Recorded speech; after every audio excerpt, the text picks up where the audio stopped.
The Shroud of Turin is one of the most researched and studied relics in church history, and profoundly impacts many who encounter its mystery.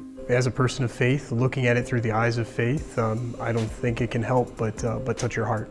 Something that we can look on not only to bolster our faith in those moments of weakness, but also to deepen our faith and our appreciation, our intimacy with Christ. Join Fiat Ministry Network and Patchwork Heart Ministry as they examine the science of the shroud through the lens of faith.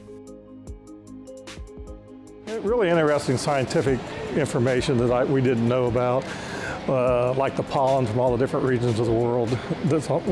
As the shroud traveled around, it picked that up. Some of the mites, things like that was really interesting to me. I mean, this made you really want to believe it a lot more. It's impressive.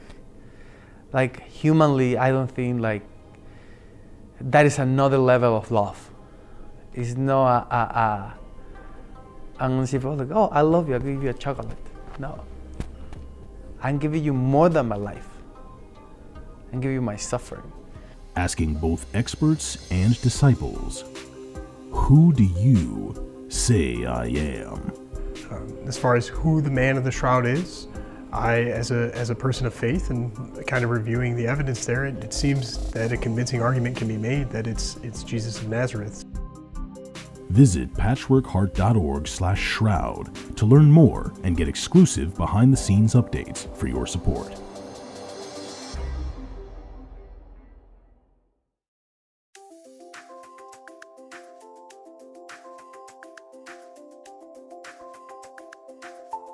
Welcome to the Sowing Hope podcast. This is a show all about implanting hope in our hearts. I'm Bill Snyder, joined by my friend Ann DeSantis.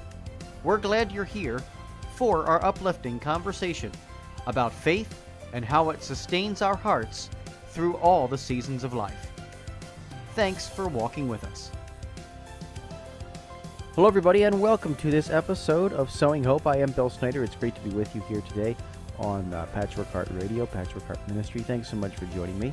I want to remind you that you can always visit our website, patchworkheart.org. I want to direct you to a special page on that website as well called patchworkheart.org/shroud. Check that out, or /shroud, whatever it is. We have a brand new documentary coming out on the Shroud of Turin and want you to check that out. That page has all the information, how you can be a part of it, how you can bring the film to your group and to your parish. So check it out. But I don't want to spend too much time talking about ourselves because I have a wonderful co-host with me here, Ann DeSantis. I almost called you a guest, but anyway, how are you? Great. It's good to be a guest and just in any type of podcast with you because we've been doing this for so long, right? I know. And it's an amazing thing that it's, I think we're already on like episode, is it like in the 180s by now? Yeah, we're 190s. 190s. 190s. Yeah, wow. We're going to have a celebration. We get to 200. I know, right? We're going to have a big party, some cake and whatnot. But anyway, we're in the middle of our parenting series. And so this is episode 8 of the parenting series. We're doing a 10-part series on, I guess you could call it spiritual parenting or, faith-filled parenting. And it's super exciting. So we're hitting that high school age, that solid high school age of 16 to 18, right? Like, so this is entering into adulthood, choosing colleges, all of that kind of stuff that we're going to talk about today and how to do it with the faith in mind. So looking forward to that, Ann. Yeah, same here. And it's been a great journey. And I know I say this almost kind of at the beginning of every one that we've done, but be sure to check out the other ones too. We have a whole playlist there at Patchwork Heart Ministry YouTube channel. There's a parenting playlist for the Sowing Hope podcast. And we literally went from birth all the way up until this point. And then we have 2 more after this one. So after this one, we still have college years, and then we're going to do adult parenting and also a recap of the entire 10-part series. Yeah. And so, yeah, this is great. And I think there's a lot to talk about because there's a lot of facets to parenting teens. But as Bill said, we're talking about that faith aspect and how to keep your kids engaged in the Catholic faith. Now, Bill, I know you worked for so many years as a youth minister, so this is a real area of expertise for you. I wondered if you could share with everyone what you learned about how to keep teens faithful during that 16 to 18 range. Yeah, I think we talked a little bit about it last time, that transition from middle school into high school and how difficult that is. Well, I think it's even more difficult to transition from thinking about just high school into thinking about college, right? Like we're now going from um, high school into college with these years. So I'm kind of glad we broke down the high school years into two different, categories, kind of the underclassmen and the upperclassmen, because I really do think that, by the time you hit junior, and senior year, you're really looking at a different kind of person, right? Like you mature a lot in that very short years of high school. You don't realize how much is thrown at you and how much you mature.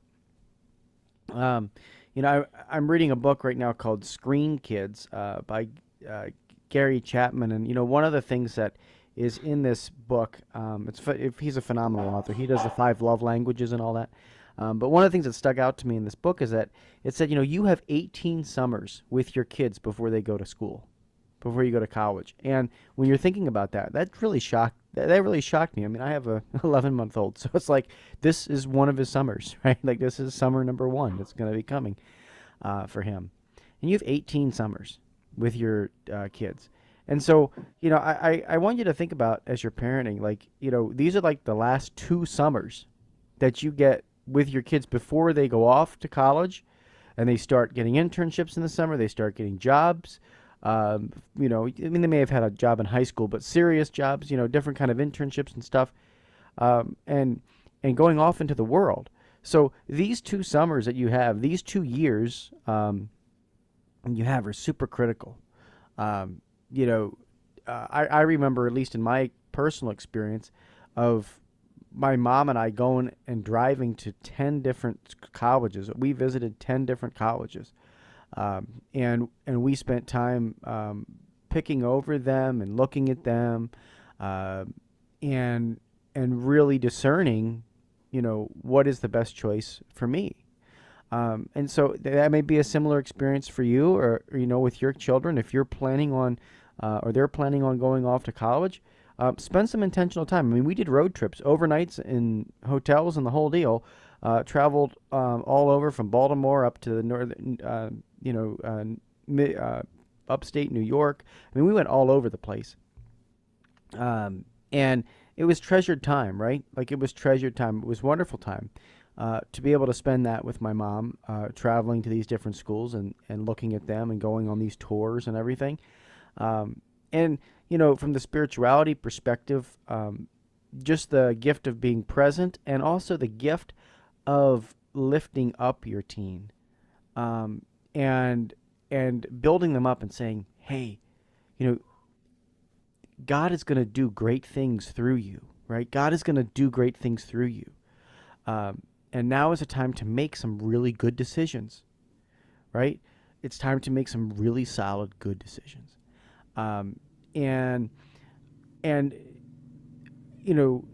Maybe not making the decision for them, but leading them, right? Accompanying them, like my mom did, through those years, really closely, and asking the questions. Hey, what do you want to do? What do you think about this? Do you think that this is the right school? Do you think that this is the right move for your future? And, maybe not every one of your kids is going to be going off to college, and they might be pursuing other things, but walk with them. And I think a big thing is to ask them, and hey, how does your spirituality fit in this? That was big for me. We visited all the campus ministry departments. I wanted to know, what kind of retreats, what kind of mission trips, what kind of service opportunities there were, because I was doing that in my high school. So I think when you think about those upperclassmen years, those juniors and senior years, when you're really discerning your future and that path for your future, accompany your kids. Just don't say, oh, we're going to go and go to this school and that school and, kind of plan it for them. No, accompany them and help them make those decisions, because that helps them with the decision-making process in their faith life going forward. Yeah, well said, because I know you have years of experience also even with working with kids, and then you remember your own experience and why you went into a good direction. You know, Yeah. I know that for all of us, the college years aren't always perfect, right? But I think for the most part, Bill, I mean, I know for you personally that your faith, you stuck with your faith. And so that's really a beautiful thing. And for me, I mean, my own advice, a personal advice, I would say on parenting teens, because I did parent two teens who are now in their 20s, was getting them involved in church activities. I think that really helped when they were in high school. Our church has a youth group, they still do, and they did Life Teen. Now, some of you who are listening might be familiar with Life Teen, and if you're not, I just say go to something online. It's their website, which is called lifeteen.com, and it is basically a national Catholic ministry that does outreach throughout the whole country. They do programs at churches for youth groups, a weekly youth group programs. And so my kids were really involved in that and they loved it. And then, of course, they went to the Steubenville youth conferences when they were in high school, and both girls loved it. And in fact, my older daughter liked ministry so much that she decided when she was in high school that she wanted to major in Catholic theology. And so she went to DeSales University and got her undergraduate degree in theology, and now is teaching at a Catholic high school. So it's kind of came full circle for her. And my younger daughter has remained very active in the sacramental life and in church and singing. She's a cantor and sings at Mass. So I really think the groundwork, as I said during some of the earlier podcasts that were geared for children, that the groundwork is laid when they're little ones. Mhm. It's not laid, I don't think, as much when they're this age. Now, can you do things to encourage the faith when they're teenagers? Absolutely. But I do think that the groundwork for having them love their faith starts as young as Bill's son's age. Bill's son is not even a year old. So you can start that young to laying the groundwork so that they love God, they understand the sacramental life, they want to go to church, they want to receive their first communion, they are excited about the sacraments. And I think all of that groundwork is laid at a young age. Bill, what do you think? Oh, absolutely. It's definitely laid, and the awesome thing is you get to see the fruit start bearing when they hit high school, I think. Right? Like, you lay that foundation early on, and you continue to reinforce it and prune it, and then it begins to bear fruit over the course of, their high school years. And as you mentioned, your daughters are, active and continuing to be active because they had a good experience, because they did things like going to the Steubenville Youth Conferences, because they were involved in Life Teen. Like, that's, again, pushing them in a healthy way, like just saying, hey, why don't you check out this youth group? 5 of your friends are already going over there on Sunday nights, so go check it out, go see it, and I think that as you do that, they're like, oh, okay, yeah, and they see the place, and I think a big piece of it, especially being a youth minister, in fact, we just had our last confirmation class on Sunday night at our parish. I still volunteer and I teach a confirmation program at my parish currently, and we just had our last, I think, of 10 sessions for the confirmation students this year last night. And one of the things that I loved talking with them about was, just how much the Holy Spirit loves them and how much that they are going to be relying on the Holy Spirit going forward. I said, outside of your marriage prep or, holy orders, preparing for holy orders, these are really going to be the last formal classes that you receive in sacramental preparation. I mean, you can get married and that's your choice, or you can become a priest or deacon, that's your choice, and you would go through formation at that point. But if you didn't choose either one of these paths, then this is the last this is the last class that you'd be getting formally in the church. And I just said to them, understand that, at some point you've got to make the decision. You've got to make the decision to live this each and every day. And so by recognizing that, parents and sponsors can lay all that foundation, like you said, Ann, they can lay that groundwork, they can lay that, beautiful foundation for them, but it is your responsibility to build upon it. Nobody can get you to heaven except for you. You're the only one that can get yourself to heaven. And, we're born alone and we die alone, and that's just how it is. Like, there's not a whole lot of, in between, right? So we have to just remember that when we're talking with young people and saying, hey, own your faith, come into this ownership of your faith, explore this, and do it, if for nothing else than for yourself. Stop doing it for mom and dad. There's that transition, right? We meet so much of that. Stop doing it for mom and dad and start doing it for yourself.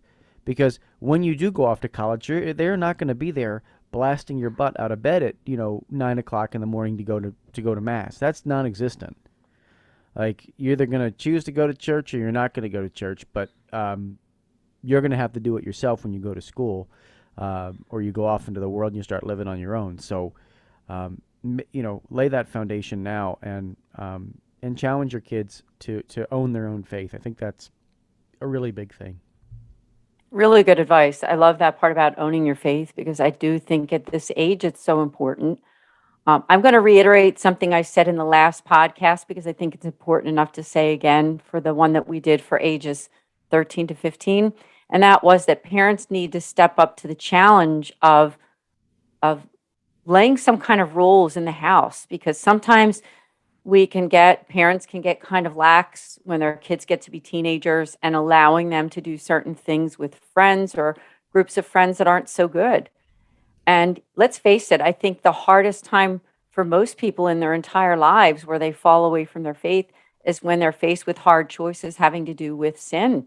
And what are some of those areas? I mean, alcohol, drugs, human sexuality. I mean, these are just some, and even safety issues too.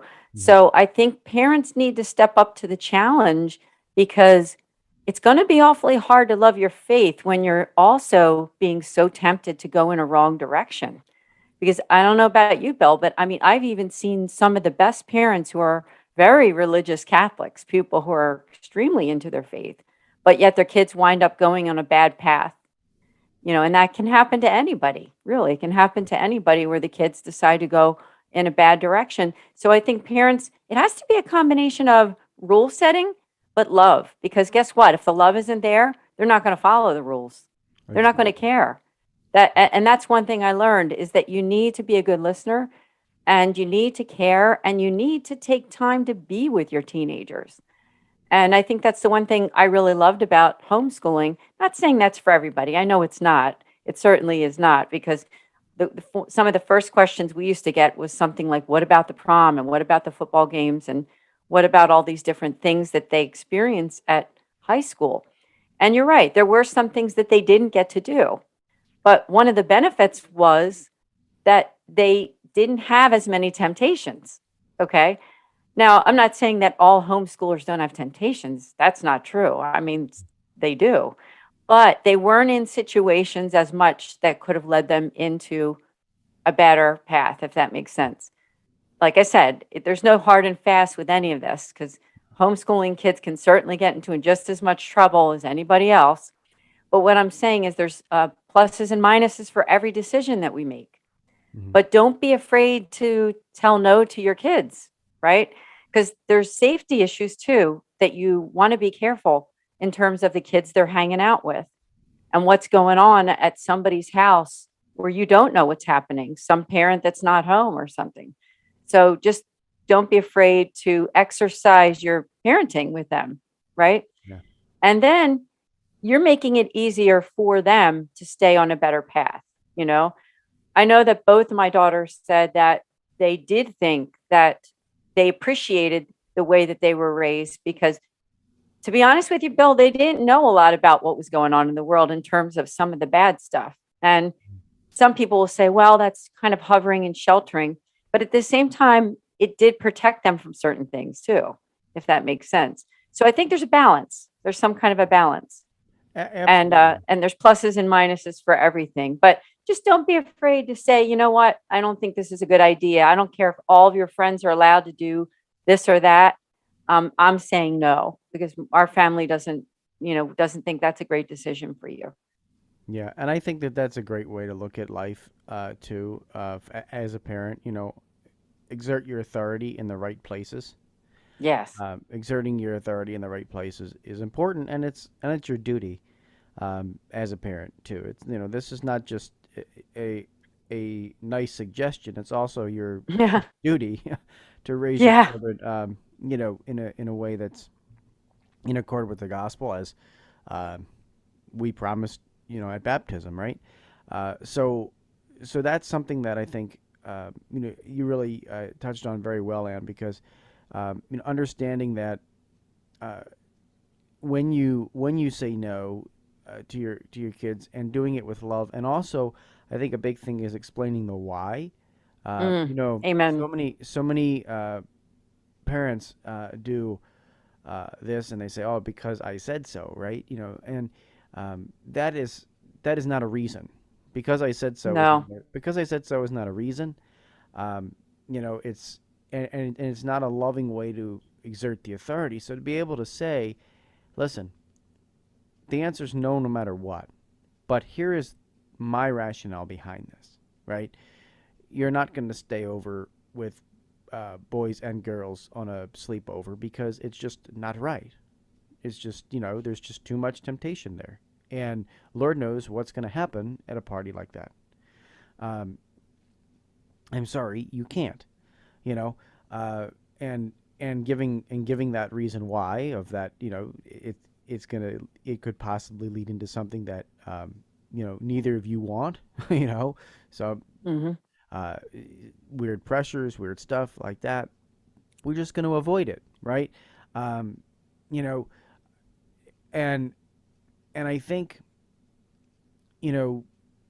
helping kids to understand that why gives them the perspective as they grow up and they become parents of themselves, and we're going to talk about that in future episodes, that they will be able to look back and say, okay, I may not have respected the decision right now when they're 16 or 18, but they'll respect it when they're, in their mid-20s or 30s, and they'll go, oh, just like your daughter said, they respect the way that they're raised. Why? Because, hey, there was some rules and there was some structure, and it wasn't just free for all. Go figure life out on your own.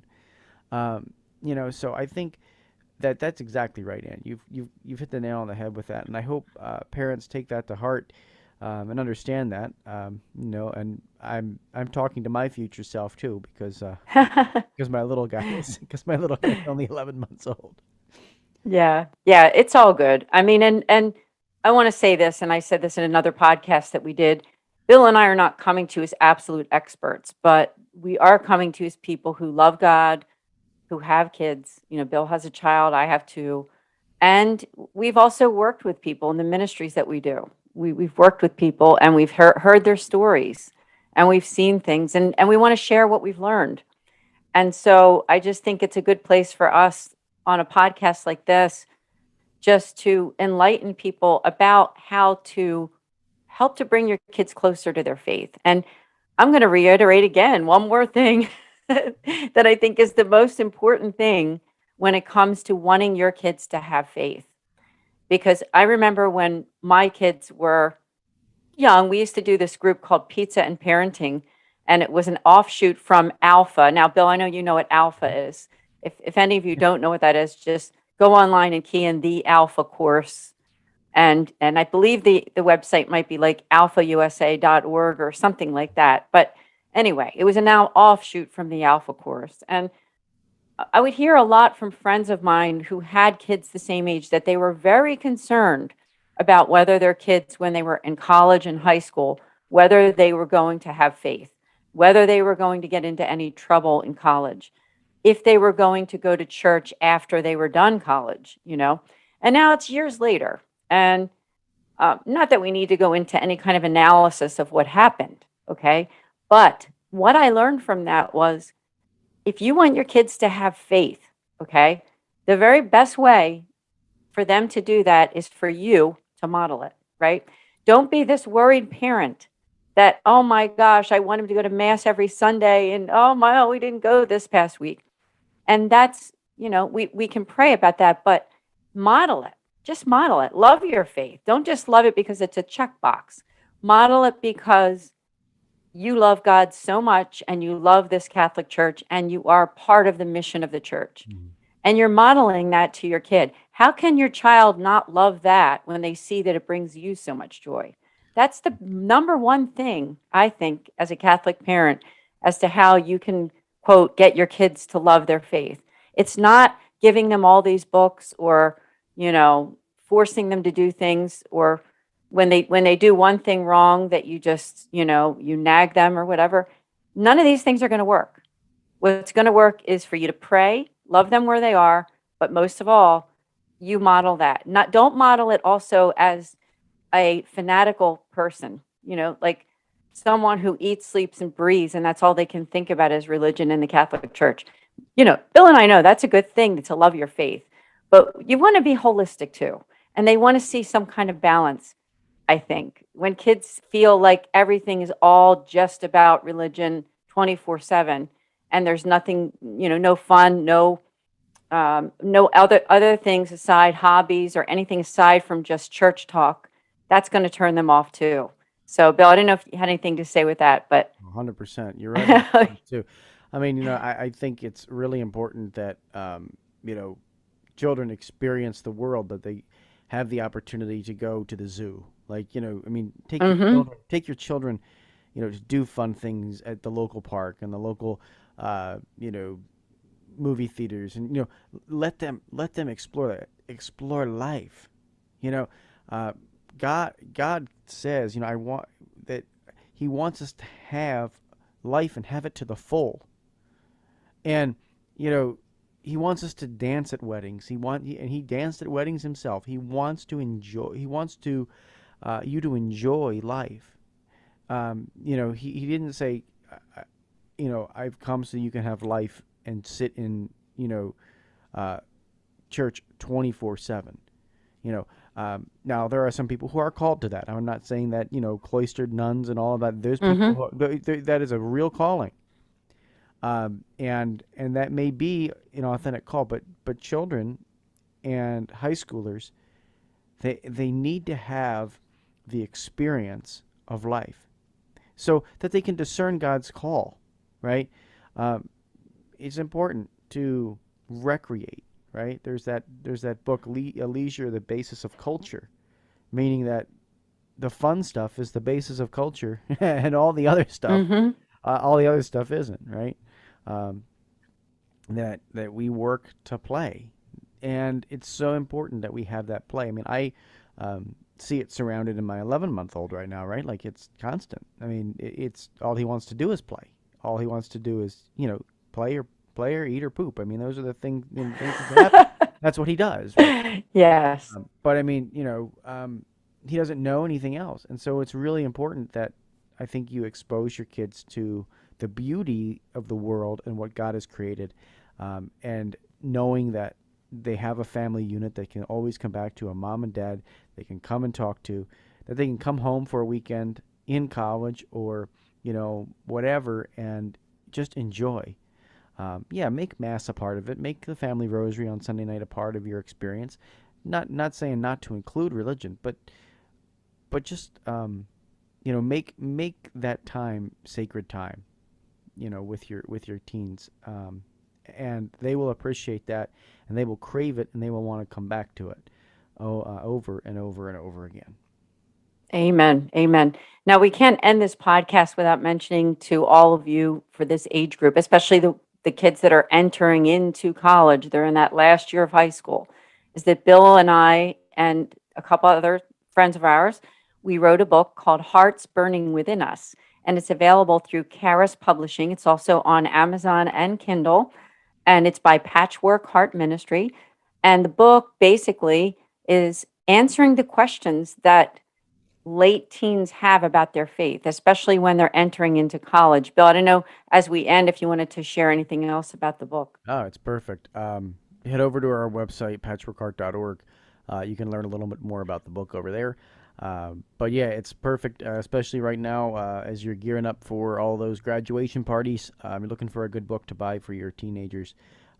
Check it out. It's available, again, as Ann said, on Charis. You can find it on Amazon and all of that. It's easier, to buy right directly through the publisher and at charispublishing.com if you want more than one book, because Matt and all those wonderful people there do such a great job at making sure they fulfill orders. So check it out there. You can find out more information on our website as well, patchworkheart.org. But Ann, this was a lot of fun, and thank you so much for joining me today. Oh, thank you so much, Bill. So next time will be college. So join us for ages 19 to 22. Awesome. Well, Ann, thank you, and thanks everybody listening. May God bless you. And until next time, keep beating to those Catholic hearts and sowing hope into broken hearts. Thanks for listening to this episode of Sowing Hope on Patchwork Heart Radio. For more information about this podcast and our ministries, visit our websites, patchworkheart.org and anndesantis.com. You can also follow and interact with us on Twitter at PWH Ministry or AnnDeSantis2.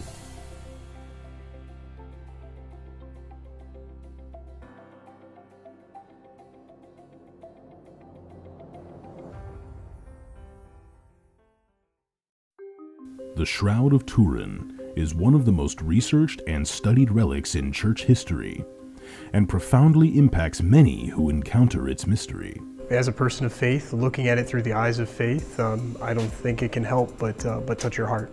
Something that we can look on not only to bolster our faith in those moments of weakness, but also to deepen our faith and our appreciation, our intimacy with Christ. Join Fiat Ministry Network and Patchwork Heart Ministry as they examine the science of the shroud through the lens of faith. Really interesting scientific information that we didn't know about, like the pollen from all the different regions of the world. As the shroud traveled around, it picked that up.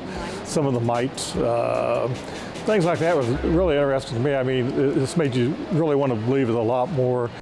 It's impressive. Like, humanly, I don't think that is another level of love. It's not I'm gonna see people like, oh, I love you, I'll give you a chocolate. No. I'm giving you more than my life. I'm giving you my suffering. Asking both experts and disciples, who do you say I am? As far as who the man of the shroud is, I, as a person of faith and kind of reviewing the evidence there, it seems that a convincing argument can be made that it's Jesus of Nazareth. Visit patchworkheart.org/shroud to learn more and get exclusive behind-the-scenes updates for your support.